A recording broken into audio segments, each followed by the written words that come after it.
The moment Caroline Beckett stepped off the stagecoach in Redrock, Texas, her trunk fell open in the mud, and every single one of her worldly possessions scattered across the main street like confetti at a funeral. And that was how she knew this town was going to be nothing like she had imagined. It was the spring of 1873, and Redrock sat at the edge of the Texas hill country like a stubborn old man refusing to move for anything. The town had a general store, a livery stable, a saloon that doubled as a hotel, a church that had seen better decades, and a sheriff's office with a broken window nobody had bothered to fix since the previous autumn. Dust moved through the streets like a living thing, curling around wagon wheels and boot heels with equal indifference. The sun baked everything it touched to the color of old bone.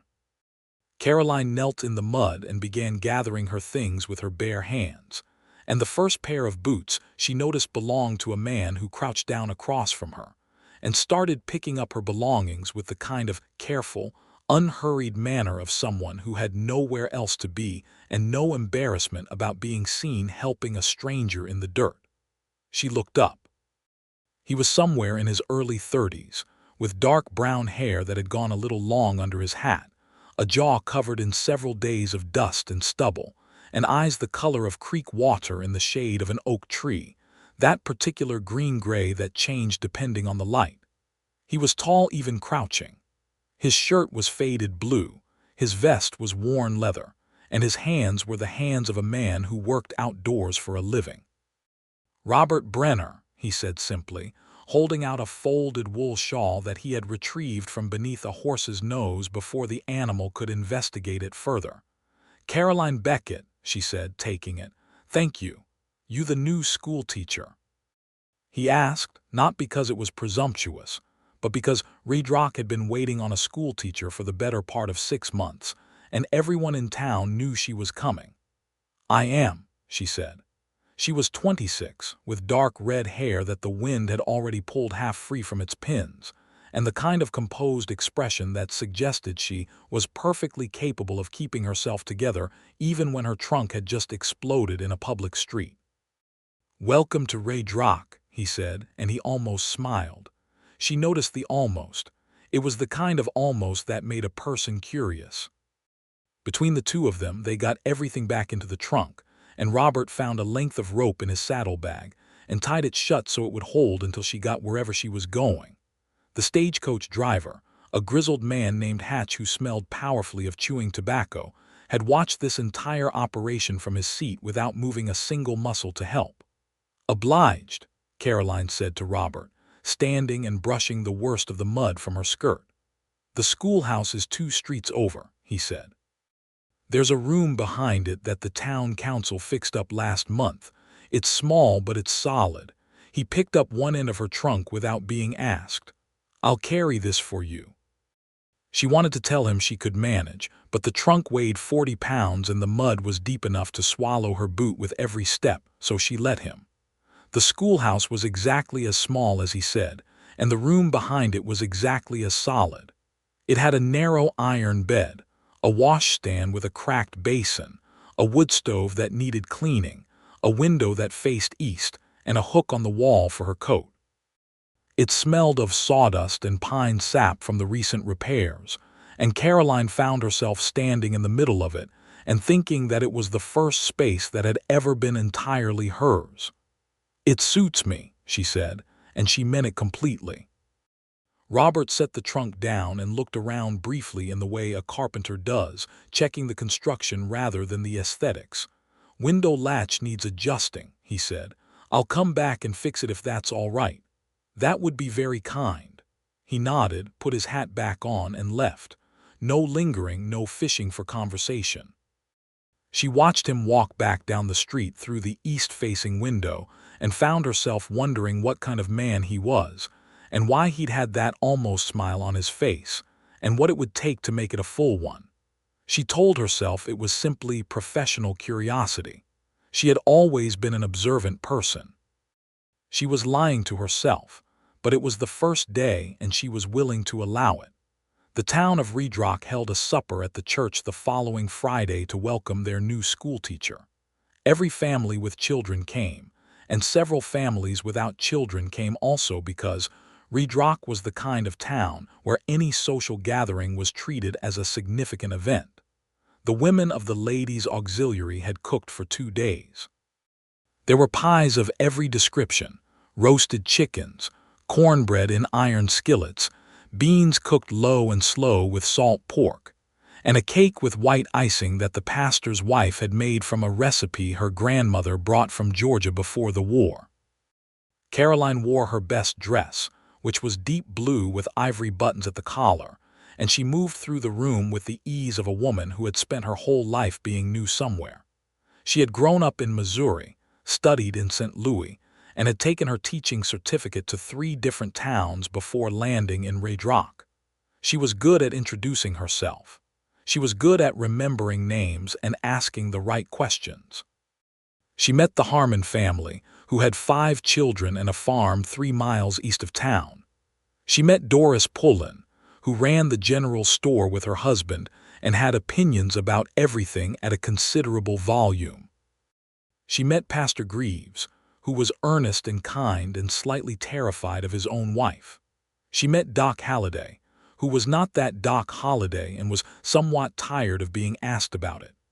She was talking to a rancher's wife about the state of the schoolhouse roof when Robert Brenner walked in, and the room shifted in a way that was subtle but unmistakable. Not that people went quiet or stared, but that a certain quality of attention moved in his direction, the way sunflowers track light without being told to. He cleaned up well. His hair was brushed, his shirt was white, and he'd shaved, which revealed a jaw that was more interesting than it had been under 3 days of stubble, all clean angles and quiet determination. He accepted a plate of food from the pastor's wife with a brief, grateful nod, and found a place near the wall where he could see the whole room without being in the middle of it. Caroline watched him for a moment and then told herself to stop watching him and went back to her conversation about the roof. He found her an hour later, when the evening had loosened into smaller groups and people were sitting on the church steps with their pie. "How are you settling in?" he asked. "The stove needed a great deal of cleaning," she said, "but it draws well now that I've cleared it out. I think someone was burning green wood in it before." He winced sympathetically. "Probably the Greer boy. He was supposed to be getting the room ready and he tends to take shortcuts." "I've met several children so far who I suspect take shortcuts," she said. "I expect school on Monday will be educational for all of us." The almost smile appeared again. "There are 14 students, ranging from 6 to 15. The older ones are going to give you trouble." "They always do," she said easily. "It's their job at that age to test limits. My job is to make sure the limits hold." He looked at her then with something more direct in his expression, something that was evaluating and approving all at once. "You've done this a few times." "4 towns," she said. "This is my 5th. That's a lot of moving." "It is," she agreed without apology.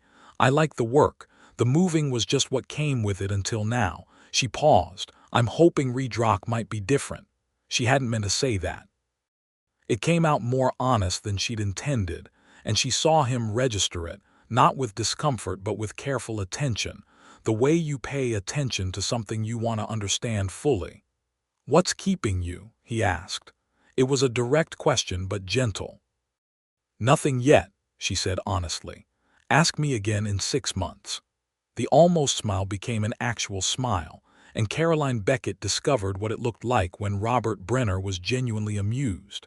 It transformed his whole face, deepened the lines at the corners of his eyes, made him look suddenly warmer and more present.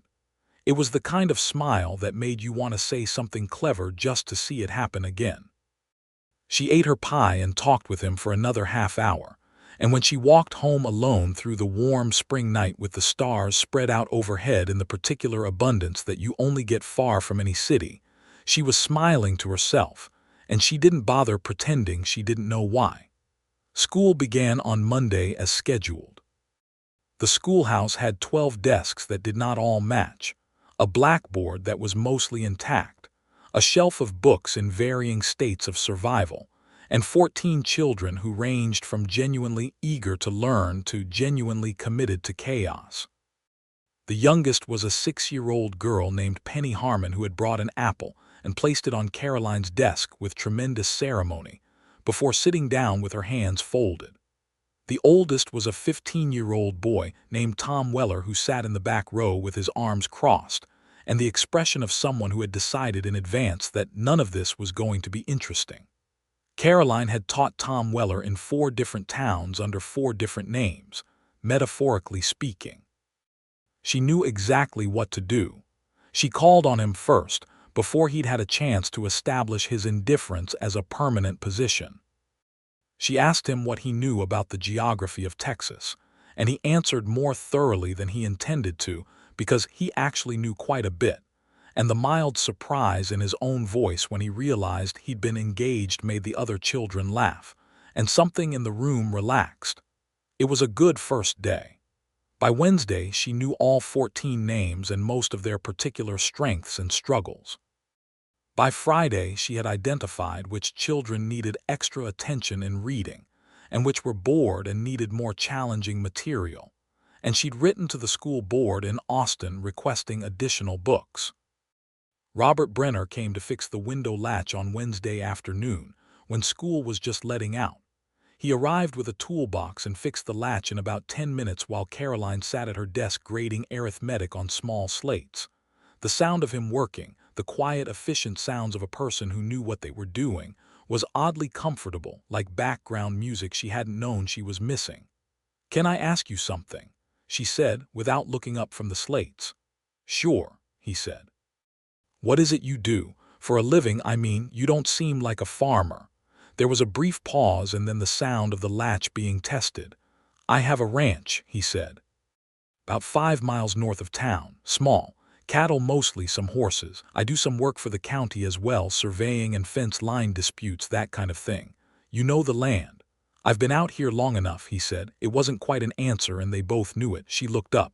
He was testing the window, opening and closing it, watching the latch with professional focus. "How long?" she asked. He looked over at her. "Coming up on 8 years. That's a long time to be somewhere." "It is," he said. He didn't say anything else for a moment, and she waited, recognizing the rhythm of a person deciding how much to share. "I came out here from Virginia after the war.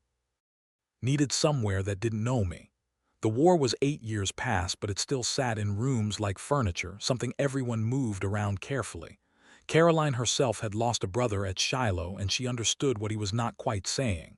"Did you find it?" she asked. "Somewhere that didn't know you?" "Mostly," he said. He closed the window and picked up his toolbox. "Latch should hold now. Let me know if it gives you trouble." "Robert," she said. He paused. "Thank you for the latch and for being honest." He looked at her for a moment with that careful, evaluating attention, and then he nodded once and left. And Caroline sat in the quiet schoolroom with the late afternoon light coming through the now properly latching window and felt something shift quietly in her chest. The way tectonic plates move so slowly you don't notice until the landscape has changed. The summer heat arrived in May with a lack of ceremony that was almost insulting.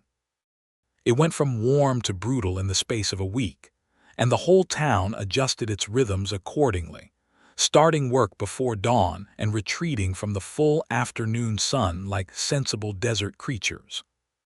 The schoolhouse had 2 windows on the south wall that Caroline propped open, with sticks cut from the cedar growing behind the building, and a cross breeze moved through if the wind cooperated, which it did perhaps 40% of the time. On the days it didn't cooperate, she took the children outside and held class under the 2 large live oak trees in the empty lot beside the schoolhouse. This was not strictly orthodox, but the children learned better when they weren't melting, and Caroline had always been more interested in outcomes than in appearances. Robert started stopping by more regularly. Not in any arranged way, not in any way that felt like a deliberate pattern, but simply appearing now and then in the natural course of things. He'd come to town for supplies and end up fixing the loose step on the schoolhouse porch. He'd ride past on his way somewhere and stop to tell her that a family north of town had whooping cough, and she might want to be careful about one of her students who lived out that direction. Small things, useful things, things that didn't announce themselves as anything other than what they were on the surface, and yet they accumulated. In June, there was a dance at the community hall. Redrock held 3 or 4 dances a year, and they were taken seriously. The women wore their good dresses. The men wore clean shirts. Somebody's husband played fiddle, and somebody else played a battered upright piano that had been dragged into the hall for occasions like this, and the children ran around the outside of the building in the warm night air until they fell asleep in corners. Caroline wore the blue dress again, because she only had 2 good ones and the other was green, and she didn't think green suited the occasion. Robert Brenner arrived late, which she had somehow expected. He looked like a man who had debated whether to come at all and then come anyway, and there was something endearing about that.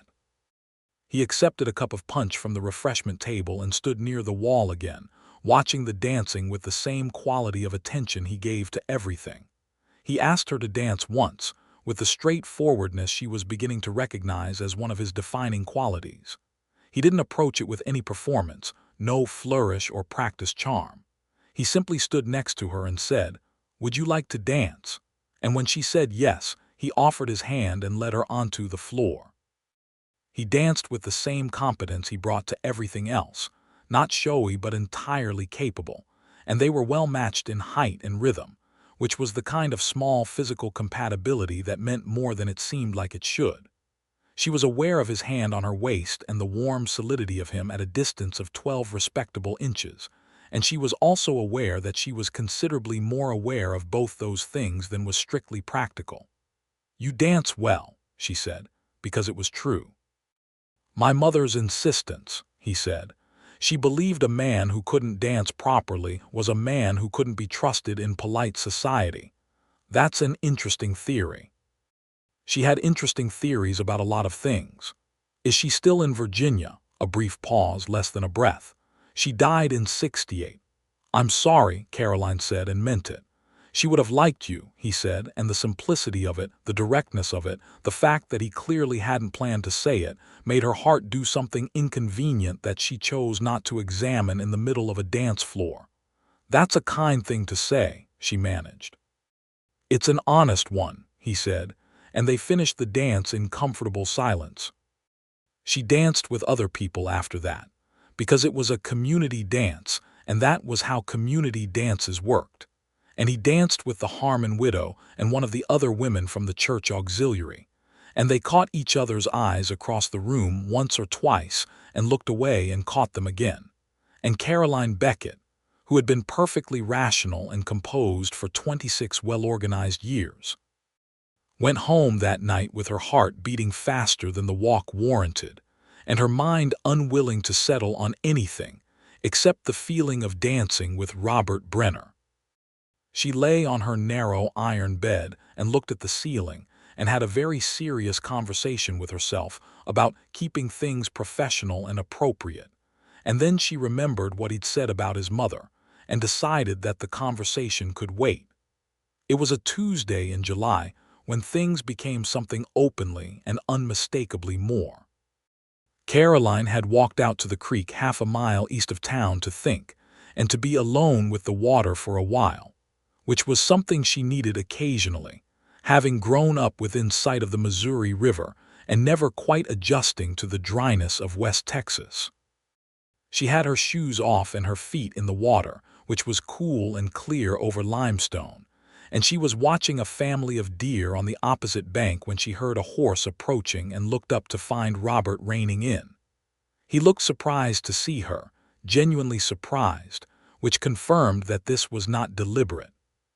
He pulled his horse to a stop and looked at her and at the deer and at her feet in the water and then looked away with the kind of consideration that she found more affecting than most men's outright attentiveness. "I'll ride on," he said. "You don't have to," she said. "The creek's wide enough for both of us." He dismounted and tied his horse to a low branch and sat down on the bank some 10 feet from her, boots still on, elbows on his knees. The deer across the creek had frozen when he arrived and then after a long moment decided he wasn't dangerous and went back to drinking. The water moved over the limestone with a sound like conversation in another room. "Do you come out here often?" she asked. "When I need to think," he said. "There's something about moving water." "Yes," she agreed. "There is." They sat in silence for a while, and it was not an uncomfortable silence. It was the kind of silence that two people can only sit in together when they have already established enough ease with each other that words are optional. The afternoon light came down through the live oak and pecan trees and turned the water gold, and the heat was less severe down by the water, and the world felt very far away. "Can I ask you something?" Robert said. "You can always ask me something," she said. He was quiet for a moment, and she could feel him choosing his words with the same care he gave to everything practical. "When you came here," he said, "you said you were hoping Redrock might be different, that you might stay." "I remember saying that," she said. "What would it take?" He looked at her directly. "For it to be worth staying." There was no ambiguity in the question. It was phrased practically, but it meant something entirely other than what it was phrased as, and they both knew it, and the knowing of it sat between them in the warm afternoon air, waiting. Caroline looked at him for a moment. She had learned to read Robert Brenner over the past 3 months, learned the way his expression changed when he was uncertain, the way his eyes went very still when he was focused on something that mattered. He was focused now. "I've been trying not to answer that question honestly," she said carefully. "'Cause honest answers about things like this can make a person feel very exposed." "I know," he said. "I've been trying not to ask it for the same reason." "And yet here we are," she said. "Here we are," he said. The deer had gone. The water moved over the limestone. Somewhere in the pecan tree a cicada was working itself up to full volume. "I think," Caroline said slowly, "that the things that would make me want to stay in Redrock are most of the things that are already here." She paused. "The work is good. The people are decent. The land is beautiful in ways I'm still discovering." Another pause, the last one. "And I think you know that's not all I mean." He looked at her and she looked at him, and she watched the thing he'd been holding at a careful, respectful distance move across his face and settle into something open and real. "No," he said quietly. "I know it isn't." He moved along the bank toward her, not quickly, not with any urgency, and he was near enough now that she could see the color of his eyes in the afternoon light, that green-gray that changed with the light, and they were green now in the dappled shade. He reached over and took her hand, which was lying on the rock beside her, and held it with a kind of careful reverence that made her chest ache. "I should have said something sooner," he said. "We both should have," she said. "Caroline," he said, and the way he said her name, with the weight he put into it, as though it was something he'd been holding in his mouth for a while and was finally letting out, made the last of her composure leave the premises entirely. "Robert," she said, which was all she managed before he leaned forward and kissed her, there on the bank of the creek in the afternoon light, with the water moving over the limestone and the cicadas singing in the pecan trees, and it was exactly as good as she had been not quite imagining for 3 months. They stayed at the creek until the light started to fail and then walked back to town together, her hand in the crook of his elbow, talking about everything and nothing in the loose, delighted way of two people who have removed a barrier and are discovering what lies on the other side. They talked about Missouri and Virginia. They talked about the war and what it had taken from them both. They talked about what they wanted from the years ahead, which was a bolder conversation than either of them had planned, but which felt natural given the afternoon they'd had. He walked her to the door of the schoolhouse and held her hands and looked at her in the fading light. "Supper tomorrow?" he asked. "I can cook, or we can go to the hotel dining room." "You can cook," she said with genuine interest. 8 years of living alone," he said. "A man either learns or he suffers." "Then I would very much like to eat something you've cooked," she said. He kissed her once more, at the door of the schoolhouse, briefly and with great care, and walked back down the street with his hands in his pockets, and she stood in the doorway and watched him go. and Doris Pullen from the general store definitely saw her doing it from across the street and would tell no fewer than 6 people before morning. But Caroline found she didn't mind at all. Supper the following evening was at the ranch, 5 miles north of town, and it was an education in Robert Brenner. The ranch was modest by any significant measure, the kind of place that a single man builds by hand over years without anyone to share the vision. The house was solidly built, 2 rooms with a long porch running the full front, shaded by 3 old live oaks that had clearly been there before the house was. The yard was clean. The barn was well maintained. There were 20 or so head of cattle visible in the pasture, red and dun-colored in the evening light, and 6 horses in the corral beside the barn, including a gray mare that came to the fence when Robert appeared and let him scratch her ears with the familiarity of long acquaintance. "She's beautiful," Caroline said, meaning it. "She's the smartest animal I've ever owned, and she knows it," Robert said with clear affection. "Her name is Clara." "Clara," Caroline repeated, and offered her hand, and Clara sniffed it with an air of judicious consideration and then allowed it. Inside, the house was the kind of interior that revealed a great deal about its owner. There were books on a shelf, considerably more books than you expected to find on a working ranch, a mix of history and practical matters, and a few things that surprised her. A volume of Keats, a battered copy of a Spanish-language text that had clearly been used. There was a window on the west wall that looked out across the grass toward the hill country, and the light through it in the evenings would be extraordinary. The furniture was plain and well-made and showed signs of care. Supper was a beef stew that had been cooking since that morning, with cornbread made in the iron skillet, and it was genuinely excellent, deeply flavored and well-seasoned, and Caroline ate 2 servings without embarrassment. They sat on the porch afterward in the cooling evening, the western sky gone orange and rose behind the hills, and talked for 3 hours without noticing the time passing. And when Caroline finally said she needed to get back to town, Robert saddled Clara's stablemate, a steady bay gelding, and rode into town with her, and they parted at the schoolhouse door again. And this time the kiss was longer and less careful and said more clearly what they were both beginning to understand. Over the summer, their courtship proceeded with the quiet certainty of 2 people who had each waited long enough to know their own minds and weren't inclined toward games or pretense. He came to town twice a week. She rode out to the ranch on Sundays when the weather allowed it. They talked about everything, which was the real foundation of it, the way they could disagree about things like the railroad expansion or the treatment of the Comanche, and come back from the disagreement with more respect than they'd had going in. Caroline had convictions, and she didn't apologize for them, and Robert appreciated that with a thoroughness she hadn't always found in men. She told him things she hadn't planned to tell anyone in Redrock, about her brother James who had died at Shiloh when she was 16, and how it had made her feel like the ground was something you couldn't rely on. About her father's decline after James died, and how she had essentially run the household and her 2 younger sisters through her mother's worst grief.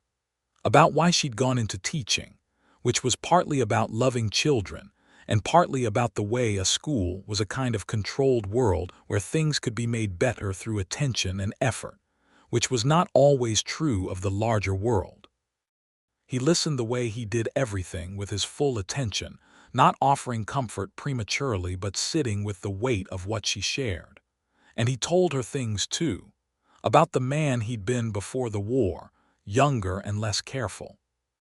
About what he'd seen in Virginia and North Carolina, and what it had done to his understanding of what people were capable of. About coming west on nothing more than the conviction that he had to go somewhere new and build something with his hands, and how the building had steadied him. It was in September, when the heat broke and the nights went cool, that the trouble started. His name was Dale Whitmore, and he had been in Redrock for 2 years, running cattle on a large parcel of land to the south that he'd acquired through means that most people privately found questionable but publicly found difficult to challenge. He was 40 years old, thick through the chest, with a broad smile that didn't reach his eyes and the kind of easy authority that came from never having been told no for any extended period. He'd been watching Caroline Beckett since her first week in town. She was aware of it and found it unpleasant. He had offered his attentions twice and been declined both times with the firm politeness she used for things she wanted to be absolutely clear about. He had accepted the declines with a smile that suggested he filed them under temporary. When he heard about Caroline and Robert, he stopped accepting anything with a smile. It became apparent first through small things. A boundary line dispute was raised at the county office, claiming that the northern edge of Robert's ranch actually fell within Whitmore's expanded parcel, a claim that had no legal standing, but required 3 weeks of surveying work to disprove and cost Robert a significant amount of time and money he didn't have to spare in the fall season. Then the water rights for the creek that ran along the eastern edge of Robert's land were challenged, also without legal merit, also expensive and time-consuming to fight. Robert came to town on a Thursday in October looking tired in a way he didn't usually let himself look, and Caroline met him at the door of the schoolhouse after the children had gone home and she could see the situation clearly. "Come inside," she said. He sat at one of the children's desks, which was both too small for him and somehow touching for that reason, and told her what Whitmore's lawyer had filed that week. "He's trying to wear you down," she said. "I know," he said. "I'm not sure what the end goal is." She looked at him carefully. "I think we both know what the end goal is," she said. He looked up at her with a kind of naked honesty that made her love him, which was the first time she had used that word to herself, even internally, even quietly. "He wants me gone," he said. "He wants me," she said simply. "And he believes that if your situation becomes untenable, I'll turn toward what looks more stable. He's wrong about that, but I suspect it would be easier for you to believe me if I said it plainly." "You don't have to say anything plainly," Robert said. "I know I don't have to," she said. "I want to. I am not going anywhere, Robert. Not because of this. Not because of Dale Whitmore." She sat down on the desk next to his, which was also too small, and their knees were almost touching. "Is the ranch in real danger? The water rights dispute is the serious one," he said. "If he wins it, which he won't, but if he did, I lose the main reliable water source for the east pasture. I'd have to sell off about a third of the herd." He rubbed the back of his neck, which was something he did when he was genuinely worried rather than simply cautious. "The lawyer fees are the real problem right now. I wasn't prepared for this kind of legal fight. I have some savings," she said immediately. He looked at her with something that was simultaneously moved and stubborn. "Caroline." "Don't look at me like that," she said. "I know what I'm offering and I know why I'm offering it. We can settle the question of what it means to us both formally if that would make it easier for your pride." He was quiet for a long moment and she watched him work through it, the male pride running directly into the practical reality and eventually losing, which was the right outcome. "I'll have it paid back by spring," he said. "I expect so," she said easily, as though it were settled, which it now was. The water rights case was resolved in Robert's favor before winter. The boundary dispute had already been dismissed. Whitmore's lawyer filed no further claims, which suggested that either the cost of litigation had become prohibitive or someone had pointed out to Whitmore that his strategy was not producing results. But Whitmore himself was not finished. In November, he started telling people things. Not loudly, not as accusations, but in the quiet, deliberate way that rumors are best deployed, in corners of the saloon, over fences between neighbors.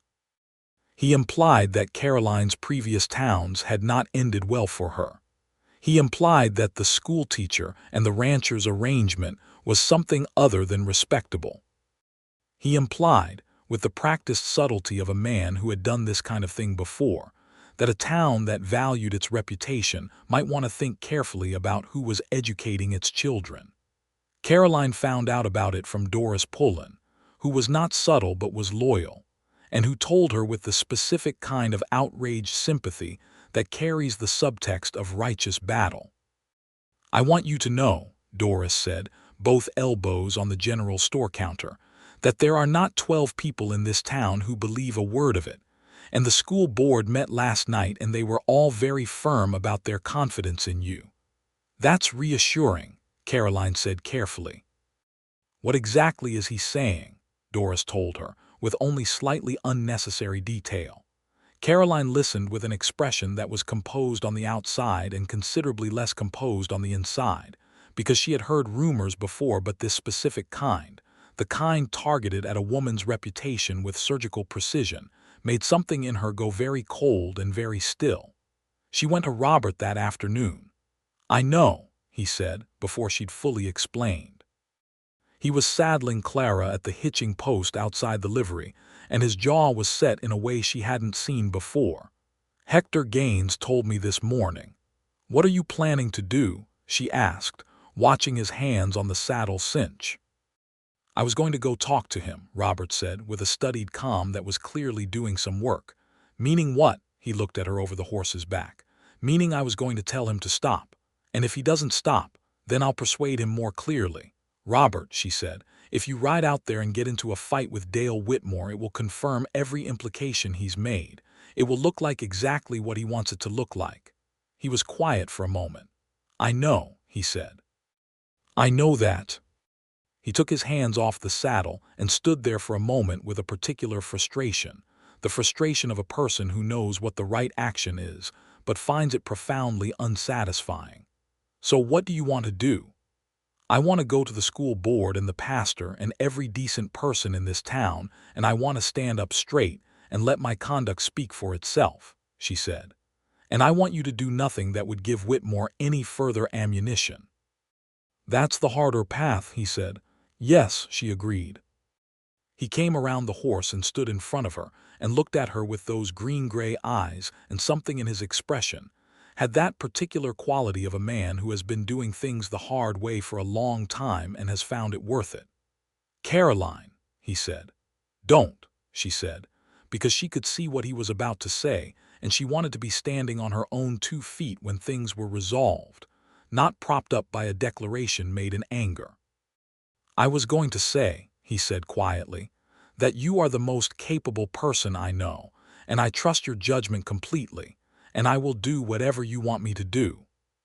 She looked at him for a moment, and then she put her hand on his chest, over his heart, and felt it beating under her palm. "Then help me write letters," she said. They spent that evening at the ranch writing a very careful, very direct letter to the school board chairman, to Pastor Greaves, and to 3 of the most respected ranchers in the county. The letters were not defensive in tone. They were factual and clear, and they invited anyone with specific concerns to come speak with Caroline directly. She also wrote to her 2 previous school boards requesting letters of reference, which arrived within 2 weeks and were sufficiently glowing to embarrass her. The rumors faded. Whitmore, deprived of the reaction he'd expected, withdrew from the field with the kind of graceless silence that was the closest a man of his type came to admitting defeat. He sold his southern parcel to a cattle company out of San Antonio the following spring and left Redrock entirely, and the town went on without him, as towns do. On a cold Wednesday in December, with ice on the water trough and their breath visible in the morning air, Robert Brenner rode to town and came to the schoolhouse at 3 o'clock, after the children had gone. He came inside and stood in the middle of the room, still in his coat, and looked at Caroline, who was grading papers at her desk, and looked up with the particular quality of attention she gave to his arrivals, which had become one of the small organizing pleasures of her days. "I have something I want to say," he said. "All right," she said. He took off his hat and held it in both hands, which was something she'd never seen him do before, because Robert Brenner was not a fidgety man, and the hat in the hands was the clearest indication she'd had so far that he was genuinely nervous. "I was not planning to do this in a schoolroom in December," he said. "I had considered various other locations that were more suitable. But," she prompted gently, "but I've been thinking about it since October, and I've been waiting for the right moment. And I've learned recently that the right moment is mostly just when you know the thing is true and you're willing to say it out loud. "That's a very reasonable lesson," she said. Her hands were folded on the papers in front of her, and she was holding very still with the effort of not letting her expression tell him the answer before he'd finished asking the question. "I love you," he said, and though she had been fairly certain of this for some time, hearing it in his voice, direct and unhurried and absolute, made her breath leave her. "I have loved you since somewhere around that afternoon at the creek, and probably before that if I'm being honest, but that was when I was certain enough to know there was no point in pretending otherwise to myself." He paused. "I want to marry you. I want you to stay in Redrock, not because there's nothing keeping you here, but because there's something keeping you here, and I would like to be the main part of what that is. I want to build something with you at the ranch in this town, and I want it to be a real life with real weight to it." He looked at her steadily, the hat in his hands. "That's what I wanted to say." Caroline stood up from the desk, which brought her to her full height, which was still several inches shorter than him but felt entirely sufficient. She walked to where he stood and put her hand on his face and felt the warmth of his skin under her palm and looked at him until he had looked back at her fully. "Yes," she said. "Yes to all of it. Yes to you." He put his arms around her and she felt the tension go out of him, years of it perhaps, and she pressed her face against his chest and heard his heart, which was beating as fast as hers. And they stood in the middle of the schoolroom in December with the light going silver through the windows and the afternoon going quiet around them. "I do have one condition," she said against his coat. "Name it," he said into her hair. "I keep the school," she said. "I keep teaching." He pulled back to look at her, and his expression was one of the purest surprise she'd ever seen on him. "Why would I ever ask you not to?" he said. "It's who you are." She looked at him for a moment. "You'd be surprised," she said quietly, "how many men consider it negotiable." "I'm not those men," he said. "No," she agreed, and kissed him, there in the schoolroom in the last of the winter light, with the papers still spread on her desk and his hat still in his hand and the world outside cold and bright and entirely manageable. They married in February, because Robert had pointed out that a Texas February was the closest thing the state had to pleasant weather, and Caroline had conceded that this was accurate. The ceremony was in the church, conducted by Pastor Greaves, who was visibly moved. Doris Pullen cried throughout the entire service without any apparent embarrassment. The 14 children of Redrock's schoolhouse sat in the first 3 rows and behaved remarkably well, which Penny Harmon later told Caroline she had organized personally. Tom Weller, who was 16 now and had abandoned his back row indifference somewhere around October, served as Robert's informal groomsman, which was an improvised role that he performed with great seriousness.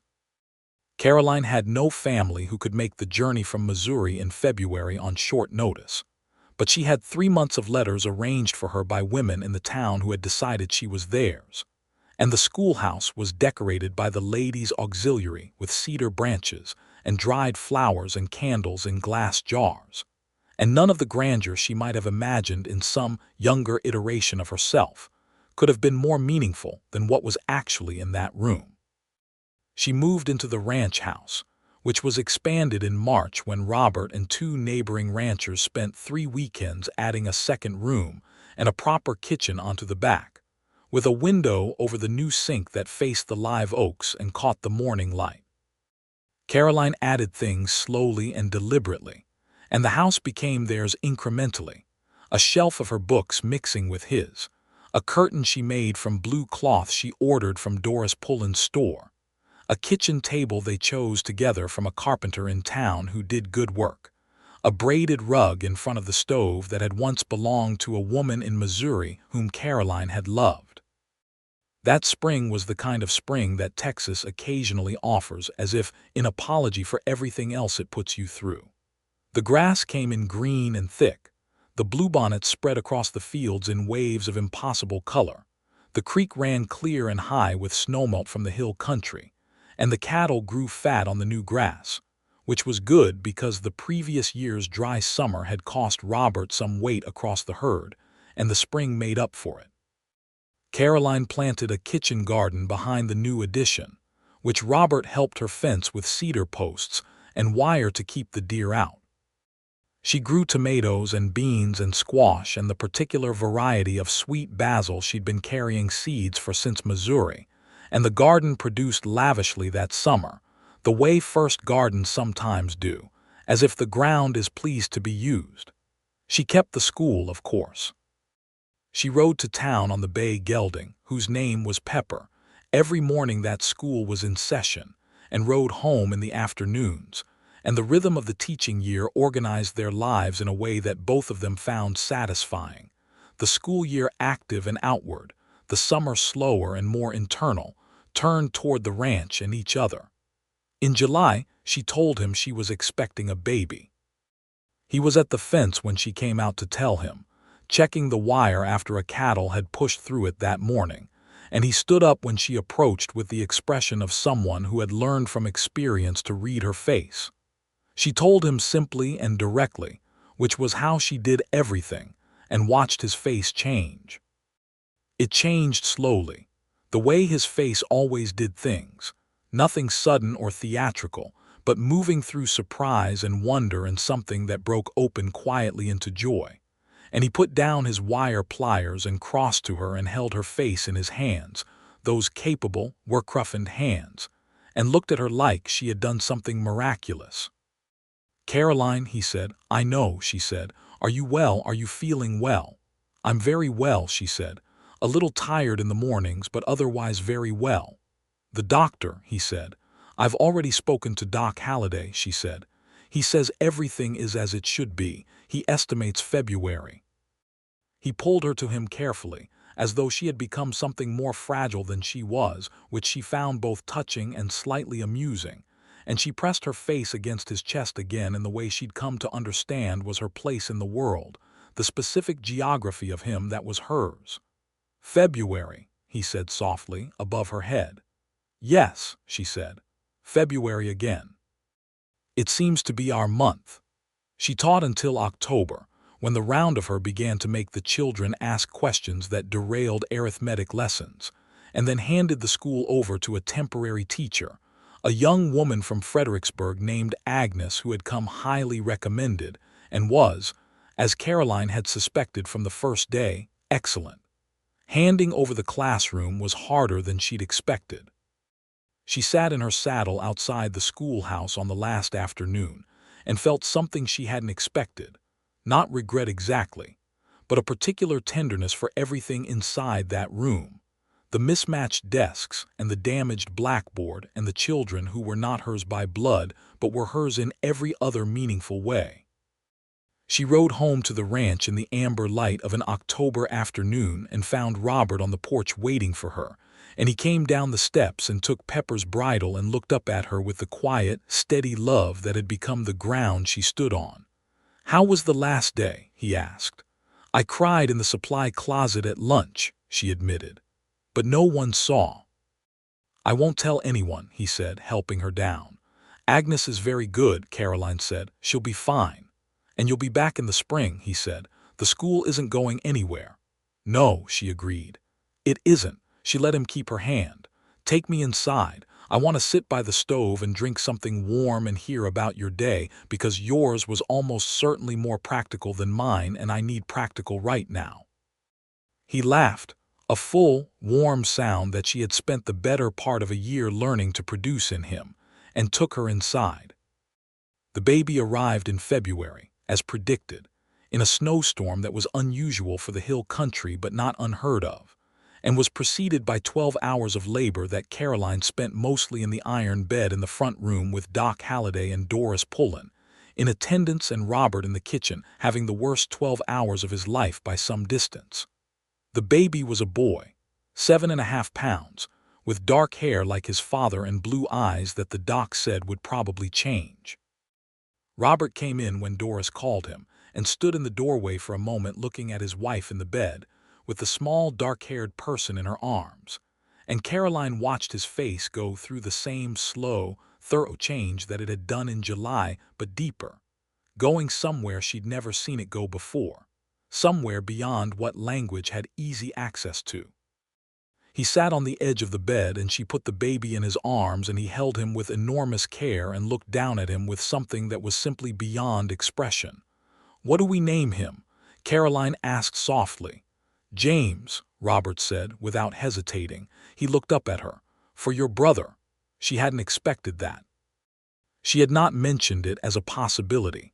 The fact that he had arrived at it himself, that he had been thinking about her brother when he thought about what to name their child, made her love him in that moment with a completeness that was almost physically overwhelming.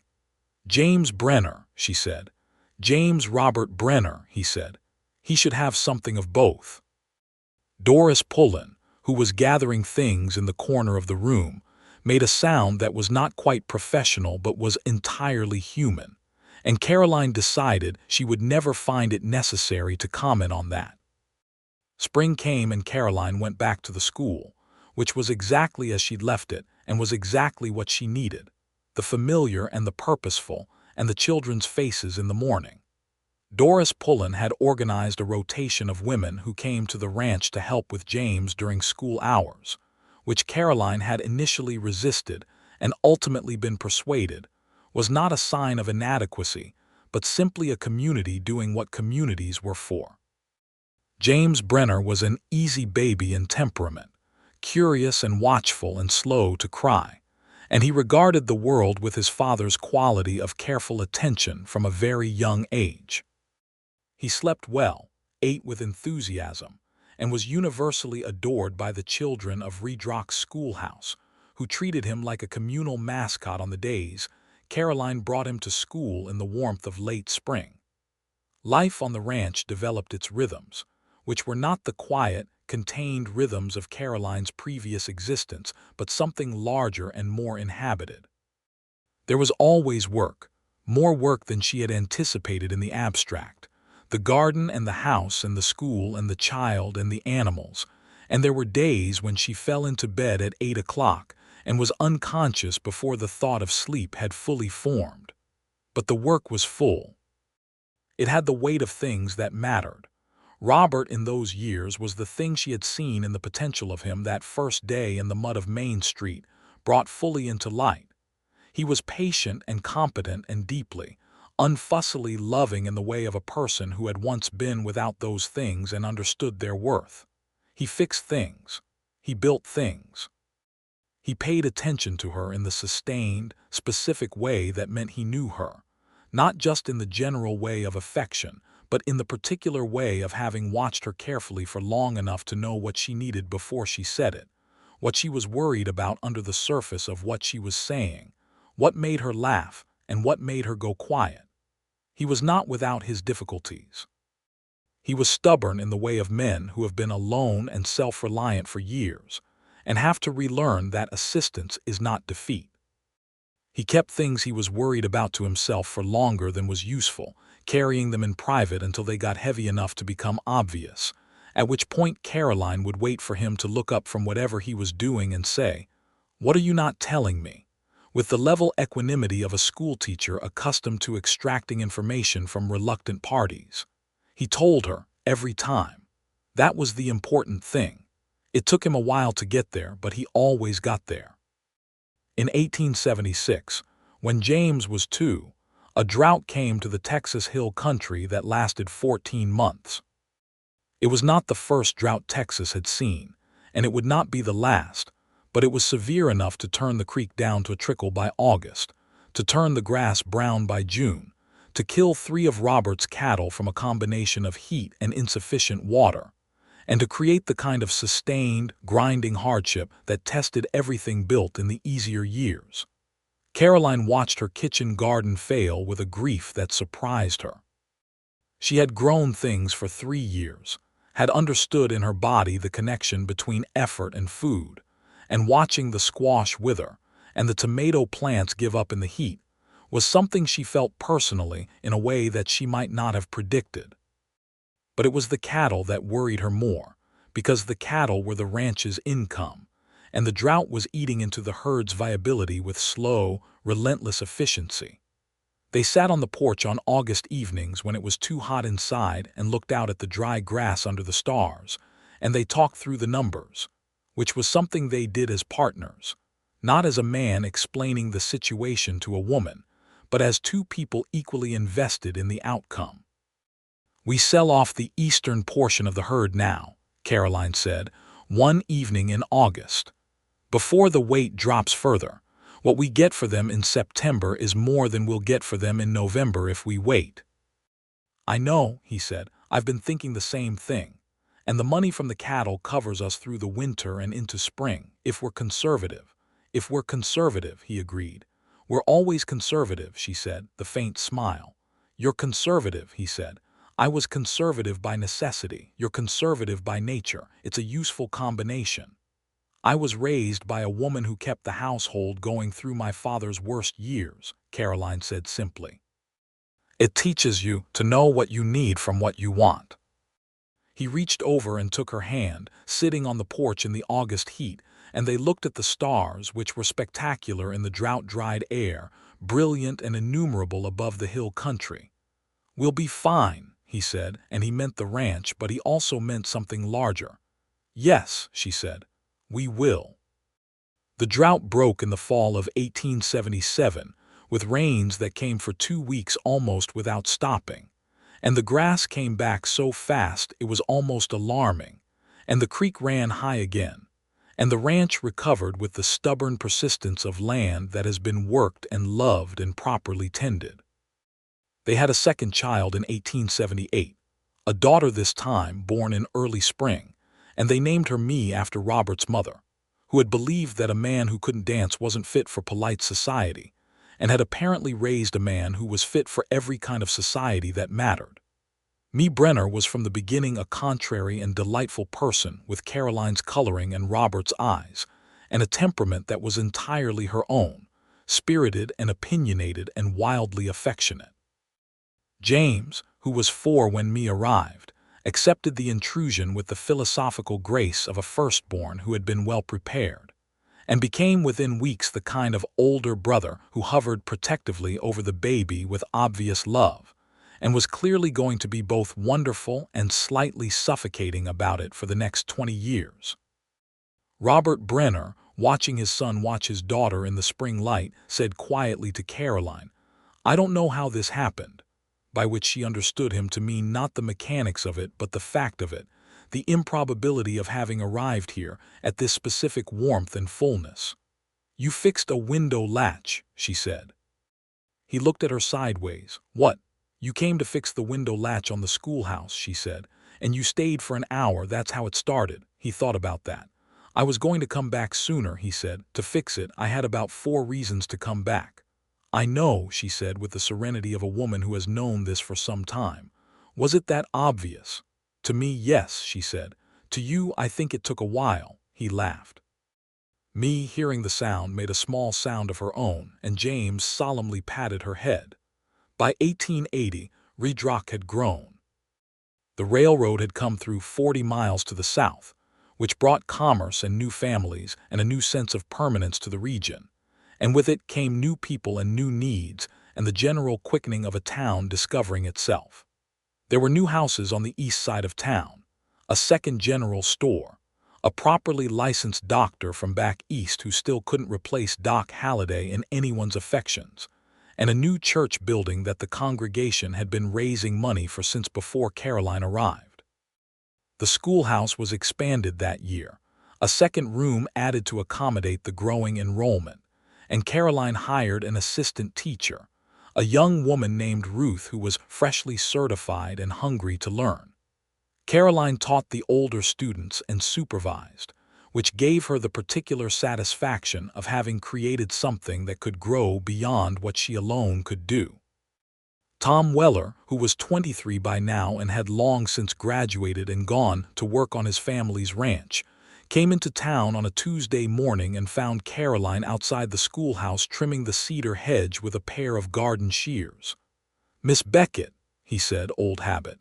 "Mrs. Brenner," she corrected, smiling. "Mrs. Brenner," he said, "I wanted to say something that I've been meaning to say for a while." She put the shears down and looked at him, this young man who had been the back-row problem case of her first day and who had somewhere along the way become a genuinely thoughtful person. "All right," she said.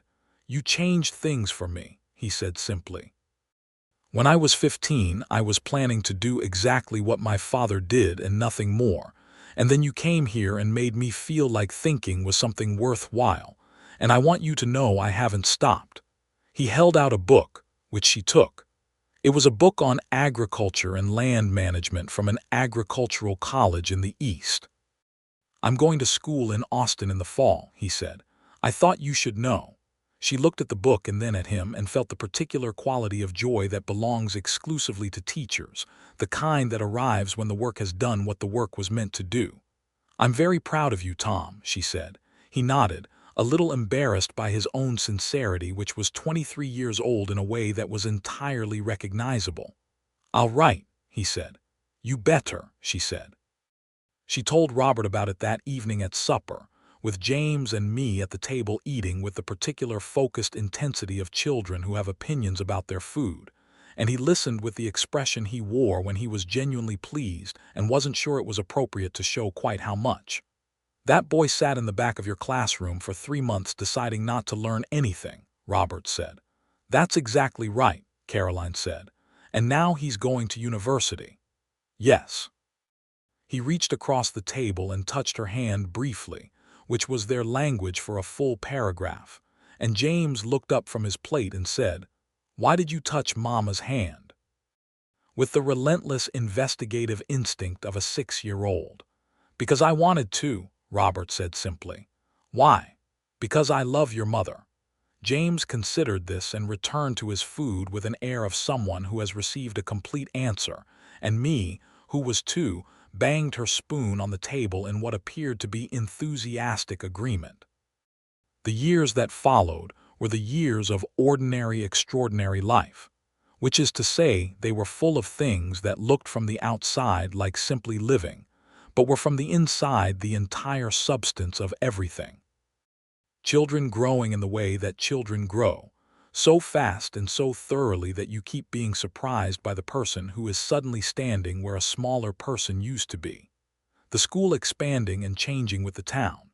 The ranch finding its sustainable size and shape, not the largest operation in the county but a good one, well managed, with healthy cattle and horses that other ranchers occasionally came to buy specifically because Robert's animals were reliably sound. There were hard times, the way there always are in any life honestly lived. A fever that took 2 of the cattle in the winter of 1881 and made them afraid for the children before the doctor confirmed it was only in the animals. A spring flood from the creek that took out the eastern fence and cost 2 weeks of work to repair. A period in 1882 when Caroline and Robert had a disagreement about the shape of things that lasted longer than either of them had expected. Nothing dramatic but a friction of perspective that took time and patience and some difficult conversations to move through. They moved through it. That was the thing about them, she had come to understand. Whatever the friction, whatever the difficulty, the fundamental current moved toward each other, not away.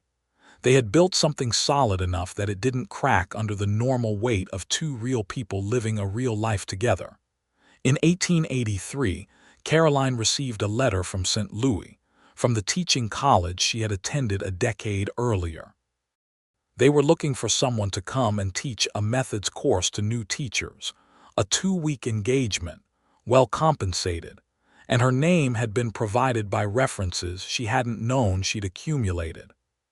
She showed the letter to Robert at breakfast, and he read it and looked up at her with an expression that she already knew meant he was going to tell her she should go, which was both the right answer and a loving one.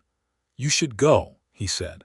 "I haven't been gone from here for more than 2 days since we married," she said. "I know. You would have James and me and the ranch and all of it." "I know," he said, not with the weariness of a man cataloging burdens but with the confidence of a man who knows what he's capable of. "Caroline, this is your work being recognized. You should go." She went. She was gone for 3 weeks, the extra time a matter of the train connections and a few additional days in St. Louis that she used to see things she'd missed and breathe a different kind of air for a while. She wrote letters home every 2 days and received letters back in Robert's careful, infrequent handwriting, full of domestic reports that were more charming than they knew themselves to be. James had found a horned lizard and named it Governor. Mee had developed a strong opinion about the color of her hair ribbons and was not willing to negotiate. The creek was running well. Clara had foaled, a gray filly that James was calling Ghost. She came home on a Tuesday afternoon in May, arriving on the stage from the rail junction 40 miles south, and Robert was there at the stage stop when she climbed down, with James at his side and me in his arms, and she crossed the dust of Redrock's Main Street and put her arms around all three of them at once, smelling her children's hair and her husband's coat, and the particular smell of Redrock, dust and cedar and horses and home. "How was St. Louis?" Robert asked, against her temple. "Very large," she said, "very loud, very fine." She pulled back enough to see his face. "I missed you every single day." "We missed you every single day," he said. "I thought about the creek," she said. "And the porch, and the way the light comes through the bedroom window in the morning." "That's not nothing," he said. "No," she agreed. "It's really not." The filly Ghost turned out to be everything her mother was, smart and responsive and a little imperious, and James by the time he was 12 was riding her with a confidence that made Robert look proud in the way he looked when things had developed as they should. Me, who had opinions about everything including horses, preferred a small paint pony she called Daisy, and was on record as unwilling to consider alternatives. The children grew into themselves with the particularity that children do, shaped by their parents but also entirely other, bearing their own inherent shapes. James was thoughtful and slightly serious, with his father's patience and his mother's conviction that ignorance was a problem that could be solved with sufficient reading. He was going to be a tall man, already moving toward it at 12, and he had the quality of attention that made people tell him things, which was useful. Me was smaller and sharper and more immediate, with a quick intelligence and a sense of humor that she deployed freely, and a stubbornness that was arguably genetic from both sides.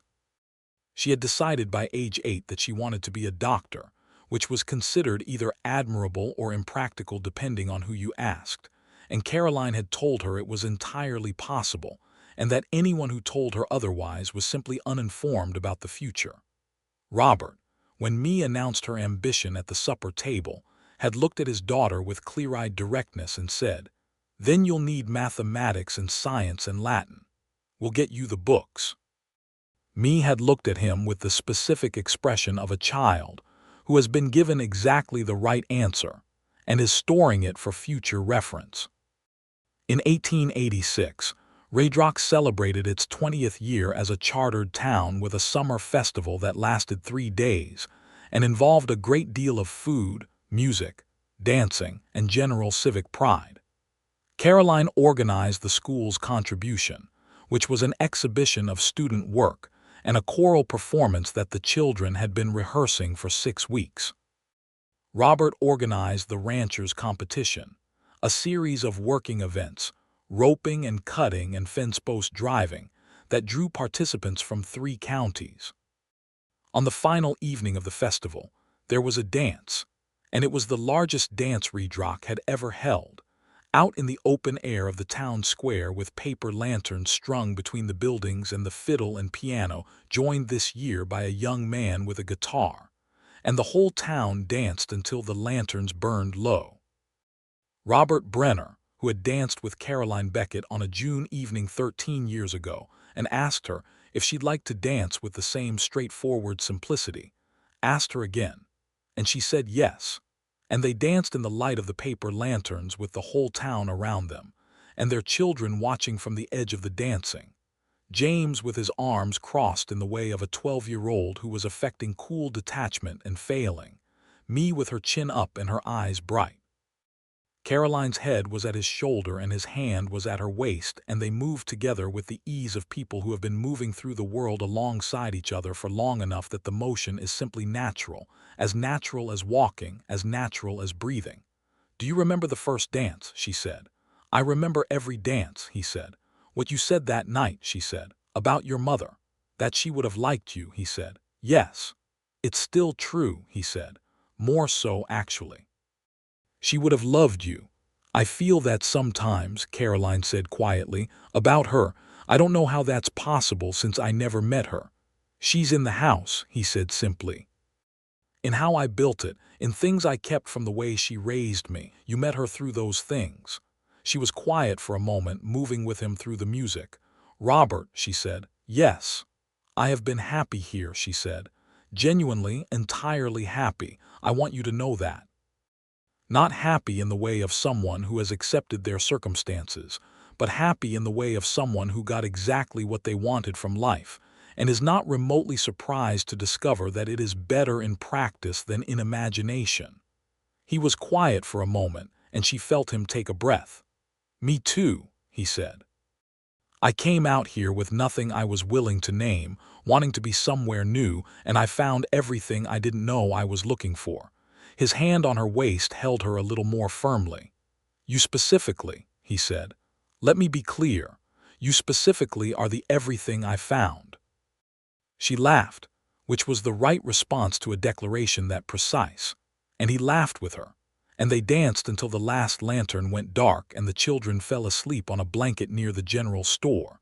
Me curled around James's arm with the absolute trust of a younger sibling, and Robert carried me and Caroline carried James's coat, and they walked home through the warm night. And the stars were out above the hill country in their old abundance, and everything was exactly as it should be. The years after the festival were the years of the children's becoming, which were both the most rewarding and most demanding years of parenthood. The years when the people you have been raising become visible to you as the people they actually are rather than as works in progress. James, at 16, began riding out with Robert on the ranch work with the purposeful engagement of someone who was learning a trade and knew it, asking questions and observing and eventually suggesting things. And Robert listened to his suggestions with genuine consideration, not dismissing them because of his age or accepting them merely for the same reason, but thinking them through.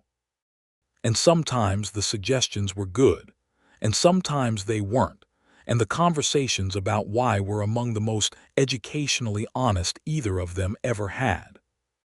Me, at 14, was taking correspondence courses in science and mathematics through a college in Austin, which had been arranged through a combination of Caroline's connections and the sheer force of me's insistence on being taken seriously.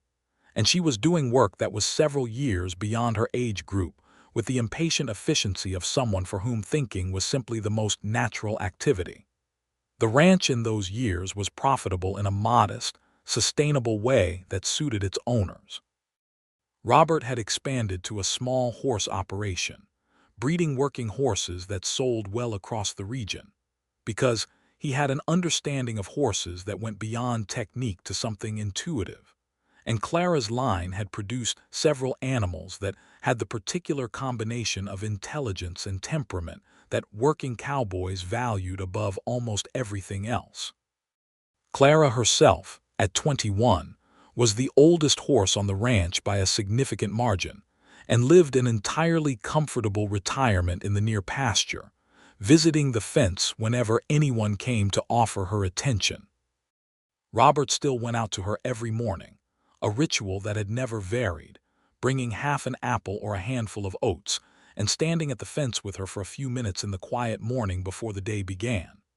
Caroline had watched this ritual for 15 years and still found it affecting, not because it was extraordinary, but because it was so completely ordinary in the way that revealed character, the daily, undramatic faithfulness of a person who took his commitment seriously. In 1891, there was a drought again, the second major one Caroline had seen in her years in Texas, and it was, if anything, more severe than the first. The creek dropped to barely a trickle by midsummer, the grass turned to dry dust, and a brush fire swept through the eastern edge of the county in August, burning 300 acres of grazing land before the wind changed and the voluntary fire lines held. Robert rode out with the county's volunteer group, and came back late that night with smoke in his clothes and exhaustion in the lines of his face. And Caroline met him at the door with water and food and his coat, and she sat with him at the kitchen table while he ate and told her what the fire had taken and what it had spared. "The Jansen family lost their barn," he said, "and their winter hay stores." "We have enough hay," Caroline said immediately. "We can spare what they need." He looked at her across the table. "I already offered," he said. "Before I came home, I knew you'd say the same thing." "Of course you did," she said. He smiled, tired but genuine. "The Harmon family's east pasture is gone," he said. 600 acres they'll be replanting next spring." "We can help with that too," she said. "We can," he agreed. "Robert," she said, and he looked up. "You're tired. Eat." "I'm eating," he said. "Eat faster," she said, "so that you can sleep." James, who was 17 and had been awake worrying since sundown, appeared in the kitchen doorway at that moment, still dressed.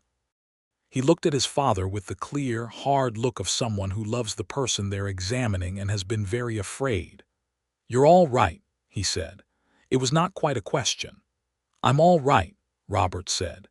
James nodded once, with the brevity of a young man maintaining composure, and went back to his room, and they heard his door close with a quietness that suggested he was leaning against it on the other side. Caroline caught Robert's eye and saw him understand, the same understanding she had, that their son had just shown them exactly who he was and who he was going to be, and that it was good. The drought broke in September as it had before, with rains that fell for days and refilled the creek, and turned the hill country back to the colors it was supposed to be, and life adjusted and recovered in the way of living things. Clara died that November, peacefully in the pasture on a cool morning, and Robert found her at dawn and stood beside her for a while before coming inside, and Caroline watched him from the bedroom window before he came in and understood what had been out there. When he came inside, she simply went to him and he held her in the kitchen with the morning light coming in, and she let him have the grief without filling it with words, because some griefs simply need to be held rather than explained. "She was 23 years old," he said after a while. "She had a good life," Caroline said, "the best kind." He kissed the top of her head and went to make coffee, because that was what Robert Brenner did with difficult things. He moved through them to the next practical action, and she put her hand on his back as he stood at the stove and felt the steadiness of him, which was and had always been the thing she relied on most. James left for the agricultural college in Austin in the autumn of 1893, which was the year he turned 20. It was not a surprise, because the three of them had talked about it for 2 years and planned for it carefully. But the morning the stage came and took him away was nonetheless a morning of considerable emotional weight, particularly for me, who was 16 and had been considerably closer to her brother than she generally acknowledged. Caroline watched the stage until it was gone and then looked at Robert, who was looking at the place where the stage had been. "He'll be fine," she said. "I know," he said. "He'll be better than fine." "I know that too." He took her hand. "It's just quiet now." "It is," she agreed. Me, standing beside them, said nothing for a moment, and then said, in the careful tone of someone who has decided to be an adult about something, "Well, that's one less person eating all the cornbread." They both looked at her, and me looked back at them with an expression that was only barely managing not to cry, and Caroline put her arm around her daughter and Robert put his arm around them both, and the three of them stood on the main street of Redrock in the autumn morning and held on to each other. The schoolhouse, the following Monday, had 32 children in it. Caroline stood in front of them, a generation of them now, the children of families who had come after her, children of families she had taught themselves, and the room smelled of chalk and cedar, and children in wool sweaters, and the morning light came through the windows the way it always did, and she felt with complete clarity that this was the right life, exactly the right life, the one she had somehow found by stepping off a stagecoach and losing her trunk in the mud of a Texas street in 1873. She called the class to order with the particular authority of 20 years of practice, and 32 children came to attention, and the morning began. Me Brenner, in 1897, went to Galveston to begin her medical training, the culmination of a decade of preparation and correspondence, and the kind of determined forward motion that had characterized her since she was 8 years old, and announcing her intentions to a supper table. She was 19 years old, and she carried herself with the confident purposefulness of someone who had been told her whole life that her ambitions were worth taking seriously, and had therefore never doubted it. Robert drove her to the rail junction in the wagon, and Caroline sat beside him on the seat, and me sat in the back with her trunk and her boxes of books, talking almost continuously about everything she was going to do and learn and see. And Caroline looked at her daughter's animated face in the autumn light and felt the particular fullness of a heart that is both grieving and glad at once. At the junction, the three of them stood beside the train. "Right," Caroline said. "Every week." "Every week," me agreed. "When you come home for Christmas," Robert said, "you can see what I've done with the North Pasture. I've been thinking about what you said about the water distribution." Me, who had indeed had opinions about the North Pasture's water distribution, looked pleased that this had been retained and would be consulted upon. "I'll look forward to it," she said. Robert picked up her smaller bag and handed it to her with the economy of a man who has decided not to let himself be conspicuous about difficult feelings, and then, because he was also a man who had learned over the decades that feelings suppressed were feelings that found their own way out in less useful moments, he put his arms around his daughter and held her properly. "I'm very proud of you," he said. "I know, Pa," she said. "I know." Caroline held her last, me's face against her neck as it had been since she was a baby, and she said quietly, "You can do anything." "I know," me said, with complete and unaffected conviction, because she had always known, and that was Caroline's most important work. The train took her south and east toward the Gulf Coast, and they watched it go, and Robert put his arm around Caroline's shoulders, and they stood on the platform in the autumn light and listened to the sound of the train diminishing into the distance. "Well," Robert said. "Yes," Caroline said. They drove home through the hill country in the long afternoon, and the grass was gold, and the sky was that particular deep Texas blue that you only get in October, and the live oaks along the road were keeping their leaves the way live oaks do, evergreen and stubborn, and Redrock appeared ahead of them in the valley with the warmth of a thing that is known. James came back from Austin in 1898, at 25, with his degree and a young woman named Helen who was from a ranching family in central Texas, and had a steady intelligence and a directness of manner that reminded Caroline of herself at that age, which she considered highly promising. They married in the spring, in the Redrock church, and the town turned out as the town turned out for everything important, with food and music and genuine warmth for the family that had been there a generation. Helen Brenner proved to be exactly the kind of person she had appeared to be from the first meeting, capable and thoughtful, and genuinely in love with the young man she had married. And she and Caroline developed the kind of relationship between generations of women that is built on mutual respect, and the understanding that there is room enough for two capable people to inhabit the same family without either diminishing the other.